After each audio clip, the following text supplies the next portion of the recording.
Hello guys hello guys, welcome to exam desk. और आज अपन पढ़ेंगे दोस्तों बायोलॉजी। जी हाँ दोस्तों, साइंस के 3 पोर्शन होते हैं, फिजिक्स, केमिस्ट्री एंड बायोलॉजी।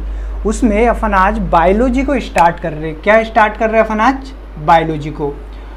और जो कि आपको जो बायोलॉजी है आपके एनटीपीसी के एग्ज़ाम और ग्रुप डी के एग्ज़ाम में आपको इतना याद रखना है कि यहाँ से 10 से 12 क्वेश्चन आपको पूछे जाएगा, जो कि बहुत एक मेजर रोल प्ले करेगा आपकी सिलेक्शन में। जी हाँ, तो बिल्कुल हमारे साथ बने रहिए लास्ट तक।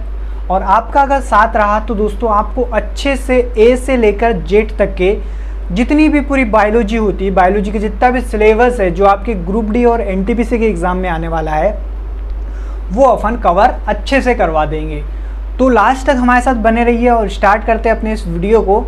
तो सबसे पहले बात करते हैं बायोलॉजी की। जैसा कि कुछ डेफिनेशन पहले पढ़ना आवश्यक हो जाता है किसी भी सब्जेक्ट को स्टार्ट करने से पहले। तो जैसे कि आपको पता है बायोलॉजी का, तो बायोलॉजी 2 शब्द से मिलकर बना है, एक बायो, ठीक है, प्लस लॉजी, दूसरा क्या है? लॉजी। ठीक है दोस्तों, बायो का मतलब होता है लिविंग थिंग, अर्थात लिविंग, है ना। और लॉगी का मतलब होता है स्टडी। क्या होता है? स्टडी। देखो, भले ही यहाँ से अगर आपको क्वेश्चन नहीं भी आए, लेकिन कहीं भी अगर आपको लॉगी ये शब्द जो अगर दिख जाए ना, लॉगी, तो इससे आप समझ जाना कि कुछ ना कुछ स्टडी की बात हो रही है, अर्थात अध्ययन की बात हो रही है। तो बायोलॉजी में बेसिकली अपन क्या कवर करते हैं? जीवित प्राणियों का अध्ययन, प्राणियों का अध्ययन, इसी को अपन बायोलॉजी बोलते हैं, अध्ययन। ठीक है, ये तो सिंपली डेफिनेशन थी बायोलॉजी की। अब अपन बात करते हैं बायोलॉजी की। तो दोस्तों बायोलॉजी एक ग्रीक भाषा का शब्द है। दूसरा पॉइंट, जी हाँ, यहाँ से भी अगर आपको क्वेश्चन पूछ सकता है, बायोलॉजी जो क्या है, एक ग्रीक भाषा का शब्द है। ग्रीक भाषा जिसे अपन लैटिन लैंग्वेज भी बोलते हैं, लैटिन लैंग्वेज है ये एक। ठीक है, देखो साइंस में या तो अधिकतर इंग्लिश लैंग्वेज का प्रयोग किया गया, क्योंकि मोस्ट ऑफ द साइंटिस्ट जो कौन से कहाँ से बिलोंग करते हैं, फॉरेनर्स थे। ठीक है, तो यहाँ पर अधिकतर आपको लैटिन लैंग्वेज देखने को मिलेंगी। ठीक है, तो बेसिकली अपन हिंदी में ही पढ़ेंगे, ऐसा नहीं कि लैटिन भाषा में अपन पढ़ेंगे, लेकिन उनके जो टर्म है ना, टर्मिनोलॉजी कुछ वो आपको लैटिन भाषा में देखने को मिलेंगी। तो बायोलॉजी का परिभाषा की बात करें, अगर आप आपसे कोई पूछता है कि डेफिनेशन ऑफ बायोलॉजी क्या है, तो आपको बताना है समस्त प्राणियों का अध्ययन। और वो प्राणी कैसे हो गए? जीवित हो गए, अर्थात लिविंग थिंग होगी। ठीक है, आगे बात करते हैं फादर ऑफ बायोलॉजी की। कौन है फादर ऑफ बायोलॉजी? तो आपको अच्छे से पता होगा, और यहाँ से क्वेश्चन बहुत ज़्यादा पूछता है। तो मोस्ट आईएमपी क्वेश्चन है फादर ऑफ बायोलॉजी। कौन है बताइए फादर ऑफ बायोलॉजी? तो अरस्तु। किसे बोलते हैं अपन फादर ऑफ बायोलॉजी? अरस्तु को बोलते हैं, अरस्तु। ठीक है, अरस्तु क्या है? फादर ऑफ बायोलॉजी बोला जाता है इसको। और अरस्तु की ही एक बुक लिखी है इन्होंने, जिसका नाम क्या है? हिस्टोरिका एनिमेलिया, एनिमेलिया, जिसमें दोस्तों 500 से लेकर 1000 प्राणियों के बारे में इस बुक में उसका जो डिस्क्रिप्शन हमें मिलता है। मतलब समस्त लिविंग थिंग के बारे में, जो एनिमल थे उसके बारे में हमें इसमें डिस्क्रिप्शन मिलता है। कौन सी बुक में? इनकी बुक लिखी है कौन सी? हिस्टोरिया एनिमेलिया में। इसीलिए दोस्तों अरस्तु को फादर ऑफ जूलॉजी भी बोला जाता है। क्या बोला जाता है अरस्तु को ही? तो आप लिखेंगे फादर ऑफ जूलॉजी। देखो जूलॉजी का बेसिकली मतलब क्या होता है आपको मैं अभी थोड़ी देर से बताता हूँ। आप इतना याद रखेंगे कि फादर ऑफ बायोलॉजी भी अरस्तु है और फादर ऑफ जूलॉजी भी कौन है? अरस्तु है। ठीक है, ये क्वेश्चन एग्जाम में आया है दोस्तों। ग्रुप डी की अगर आप प्रीवियस ईयर की प्रैक्टिस करते हैं तो आपको ये क्वेश्चन जो है तो आपको ये क्वेश्चन जो है देखने को मिलता होगा। ठीक है, तो फादर ऑफ जूलॉजी आपको याद हो गया होगा, बिल्कुल याद हो गया होगा यार, उतना डिफिकल्ट तो है ही नहीं। अब अपन बात करते हैं बेसिकली जूलॉजी का मतलब क्या होता है। तो देखो ये भी 2 शब्द से मिलकर बना है, एक तो जू और दूसरा लॉजी। ठीक है, तो बेसिकली लॉजी का तो मैंने आपको मीनिंग बता ही दिया हूँ, जिसका मीनिंग इंग्लिश में क्या होता है? स्टडी, और हिंदी में अपन इसको अध्ययन बोल सकते हैं। और जू का मीनिंग होता है क्या? एनिमल। अर्थात आपने सुना हो भी होगा जू, आप घूमने जाते होगे पार्क में, बेसिकली बहुत सारे जू पार्क भी रहते हैं। तो इसका मतलब क्या होता है, एनिमल। एनिमल, तो एनिमल का ही स्टडी को अपन क्या बोलते हैं, जूलॉजी बोलते हैं। देखो पूरी की पूरी बायोलॉजी को 2 सेक्शन में डिवाइड किया गया है, मतलब जितने भी लिविंग थिंग है ना वो सारा का सारा अपन बायोलॉजी के अंतर्गत उसका क्या करते हैं, अपन स्टडी करते हैं। ठीक है, तो जो बायोलॉजी को 2 भागों में अपन डिवाइड करते हुए पढ़ते हैं। एक जो फर्स्ट होता है जिसमें अपन क्या पढ़ते हैं, जूलॉजी, सॉरी थोड़ा बड़ा लिखना पड़ेगा मुझे, जूलॉजी। ठीक है, और दूसरा है हमारी जो शाखा है बायोलॉजी की, बॉटनी। 2 शाखा में अपन डिवाइड करते हुए पढ़ते पूरी की पूरी। हिला तो नहीं ना, नहीं सॉरी यार, हिल गया। ओके कोई बात नहीं यार, थोड़ा थोड़ा हिल जाता है वो। तो पूरी की पूरी अपन, मैंने आपको क्या बता रहा था, 2 भागों में अपन 2 शाखा है बायोलॉजी की। एक जूलॉजी जिसे अपन जंतु विज्ञान भी बोलते हैं हिंदी में। हिंदी में क्या बोलते हैं, जंतु विज्ञान, और इसको पादप जगत बोलते हैं। क्या बोलते हैं, पादप जगत या पादप विज्ञान। ठीक है, तो बेसिकली आपको यहाँ से क्वेश्चन पूछते रहता है अक्सर। तो यहाँ से क्वेश्चन क्या आएगा वो अभी आप देखेंगे। ठीक है, दिख रहा है ना आपको बराबर। ठीक है, तो यहाँ से क्वेश्चन आपको किस तरीके से पूछेंगे मैं आपको बताता हूँ। तो पूछेंगे फादर ऑफ जूलॉजी कौन है, तो अरस्तु मैंने अभी आपको बताया। दूसरा क्वेश्चन यहाँ से ये बन जाता है कि जूलॉजी में किसका अध्ययन किया जाता है, तो बेसिकली जितने भी एनिमल होते हैं ना उसका ही अपन अध्ययन करते हैं काय में, उसकी स्टडी करते हैं अपन काय में, जूलॉजी में। वहीं बात करते हैं अपन बॉटनी की, तो फादर ऑफ बॉटनी किसे बोलते हैं, तो थियोफ्रेस्टस। किसे बोला जाता है, थियोफ्रेस्टस को। इसमें बेसिकली पादपों का अध्ययन किया जाता है, अर्थात प्लांट्स का अध्ययन अपन करेंगे। Plants, study of plants, biology की उस शाखा को जिसमें अपन प्लांट्स का अध्ययन करते हैं उसे क्या कहते हैं, उसे बॉटनी बोलते हैं या पादप विज्ञान बोलते हैं। सॉरी, इसे विज्ञान आप लिख लीजिए, जगत नहीं आएगा। ठीक है, तो यहाँ से आपको ऐसे क्वेश्चन पूछेगा। अब अगला क्वेश्चन आपसे ये पूछ सकता है कि फादर ऑफ बॉटनी कौन है, तो थियोफ्रेस्टस। तो आप यहाँ लिख लेंगे एक टर्म, फादर ऑफ बॉटनी कौन, थियोफ्रेस्टस। ठीक है, ये आप साथ साथ मेरे साथ साथ आप नोट्स भी बनाते रहेंगे तो आपको ही फायदा होगा। ठीक है, तो इनकी एक बुक है थियोफ्रेस्टस की जो अक्सर एग्जाम में पूछता है। इसका नाम आपको याद रखना है, थियोफ्रेस्टस की एक बुक थी जिसका क्या नाम है, हिस्टोरिया प्लांटेरम। इसका नाम है हिस्टोरिया प्लांटेरम, जिसमें दोस्तों 500 से भी ज़्यादा जो वनस्पति प्रजातियों का वर्णन इस बुक में किया गया है। इसी के कारण, इसके ही वजह से जो फादर बोलते हैं अपन बॉटनी का, वो किसे बोलते हैं, वो बोलते हैं थियोफ्रेस्टस की। तो ये बेसिक जानकारी थी बायोलॉजी से रिलेटेड। इसकी अपन डेफिनेशन देखी और इसकी जो ब्रांचेज है उसके आधार पर भी अपन ने अध्ययन किया। ठीक है, तो यहाँ से क्वेश्चन आपको अक्सर पूछता है, आपको याद रखना है।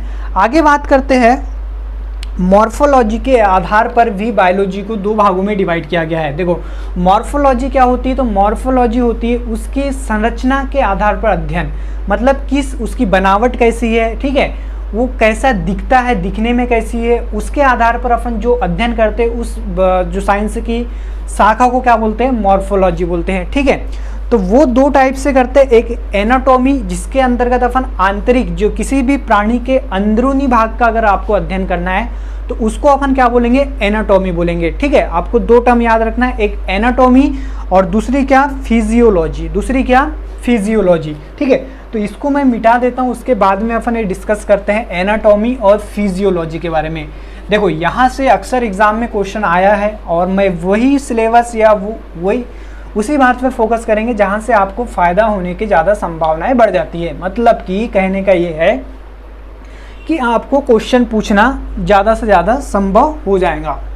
मैं क्या बोल रहा हूँ, समझ रहे हैं ना आप मैं क्या बोल रहा हूँ। तो अपन बात करते हैं मॉर्फोलॉजी की। मॉर्फोलॉजी इसका मतलब क्या है, तो ये संरचना के आधार पर, मतलब स्ट्रक्चर के बेसिस पर, on the basis of structure, ये आप याद रखेंगे। तो इसमें क्या किया जाता है, स्ट्रक्चर के आधार पर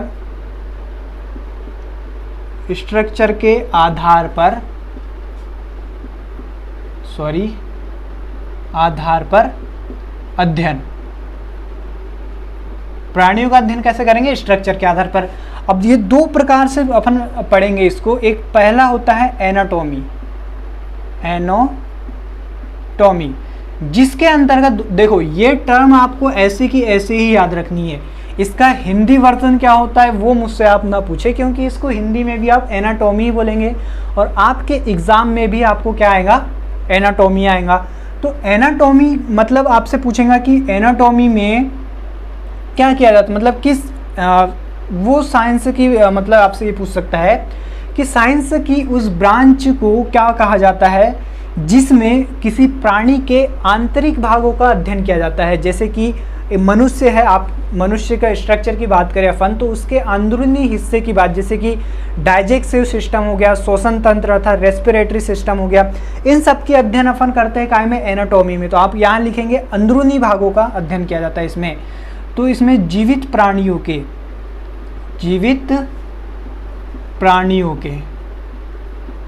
के आंतरिक भागों का अध्ययन किया जाता है। आंतरिक भागों का अध्ययन किया जाता है। आप पूरा सेंटेंस लिख लेंगे, मैं ऐसा कैसा बोल देता हूँ। दूसरा है दोस्तों फिजियोलॉजी। दूसरा क्या है? फिजियोलॉजी। फिजियोलॉजी इसमें क्या करते हैं? देखो फिजिकल से आप क्या समझते हैं, इसका ये रिलेट करके आप पढ़ेंगे। फिजिकल से आपको इसको रिलेट करना है। फिजिकल का मतलब होता है जो अपन आंखों से देख सकते हैं, जिसको अपन अपनी नग्न आंखों से देख सकते हैं, उसको अपन फिजिकल बोलते हैं। ठीक है, फिजियोलॉजी। अब फिजियोलॉजी में अपन क्या बोलेंगे, क्या करेंगे? तो इसमें दोस्तों आपको याद रखना है जो बाह्य भाग है, मतलब बाहरी अंगों का अध्ययन किया जाता है। तो आप लिखेंगे बाहरी, जीवित प्राणियों के आंतरिक भागों का अध्ययन, तो जीवित प्राणियों के बाहरी भागों का अध्ययन किया जाता है, अध्ययन किया जाता है। आप इसे नोट कर लीजिए क्योंकि बहुत ज़्यादा इंपॉर्टेंट है ये दो टर्म से बहुत क्वेश्चन पूछते हैं। आपसे पूछ लेगा कि विज्ञान की वह शाखा क्या कहलाती है जिसमें जीवित अर्थात लिविंग थिंग के बाहरी भागों का अध्ययन किया जाता है। तो वो भाषा वो ब्रांच कौन सी कहलाएंगी? तो वो फिजियोलॉजी कहलाएंगी। इतना आपको याद रखा अपन ने बात करी थी। आगे अपन चलते दोस्तों कुछ इंपॉर्टेंट पॉइंट पे। ठीक है, तो आपने अरस्तु के बारे में अपन ने बता दिया मैंने आपको। ठीक है, बॉटनी भी हो गई हमारी। अब अपन बात करते हैं टैक्सोनॉमी की, जहाँ से क्वेश्चन अक्सर एग्जाम में आपको पूछेगा। ठीक है, तो आज अपन स्टार्ट करेंगे हमारा क्या? टैक्सोनॉमी, जो कि पहला ही अपन जो चैप्टर है बायोलॉजी में टैक्सोनॉमी से रिलेटेड अपन पढ़ते हैं। अभी तक अपन ने पढ़ा जो वो बहुत ज़्यादा इंपॉर्टेंट है, उसका भी आप ध्यान रखेंगे। आगे बात करते हैं टैक्सोनॉमी की। ठीक है, तो हेडिंग डालेंगे आप टैक्सोनॉमी, जिसे हिंदी में बोलते हैं वर्गीकरण।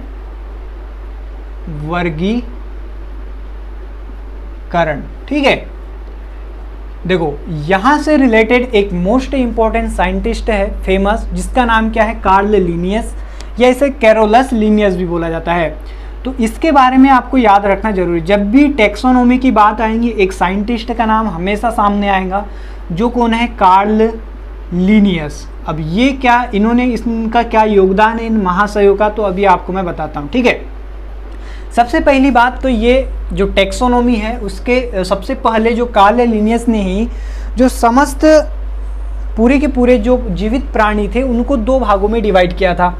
एक तो प्लांट किंगडम और दूसरा क्या था? Animal kingdom. ठीक है, दो पार्ट में डिवाइड किया गया था सबसे पहले, और सबसे पहले कार्ल लिनियस ने ही वर्गीकरण का सिद्धांत दिया, मतलब वर्गीकरण की बात करी।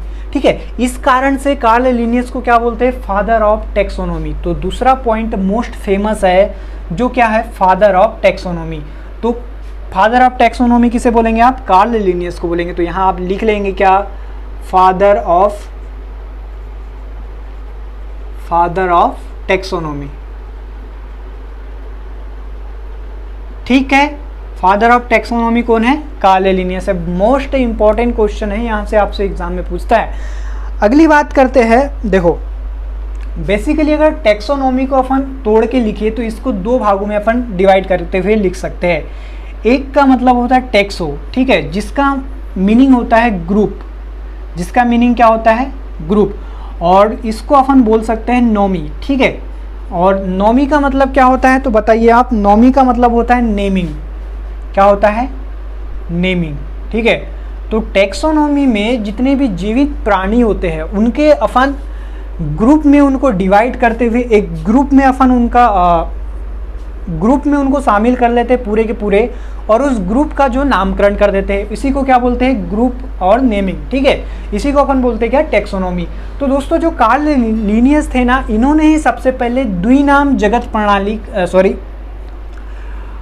द्विनाम पद्धति दिया कार्ल लिनियस ने। अब द्विनाम पद्धति क्या होती है तो आपको थोड़ा सा आपको मैं संक्षेप में बता देता हूँ, इसके बारे में अपन डिटेल में अभी पढ़ेंगे, ठीक है।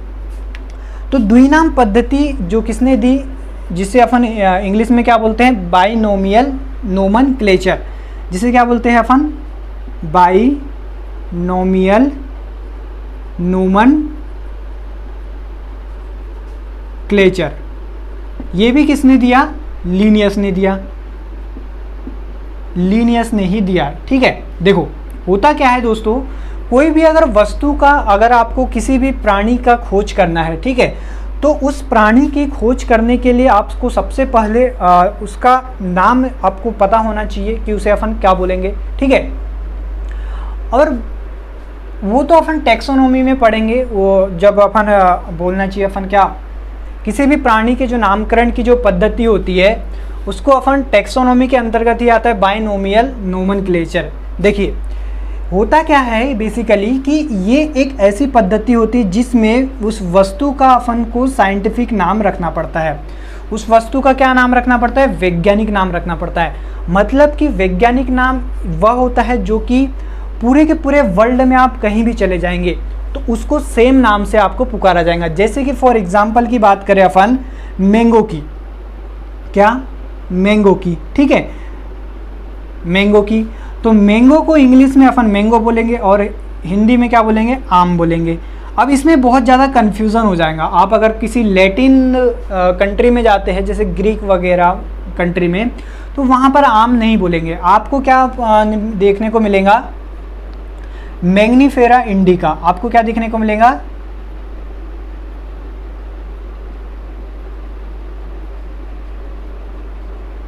इंडिका, ठीक है। तो ये इसका क्या है, सॉरी मैग्नीफेरा इंडिका।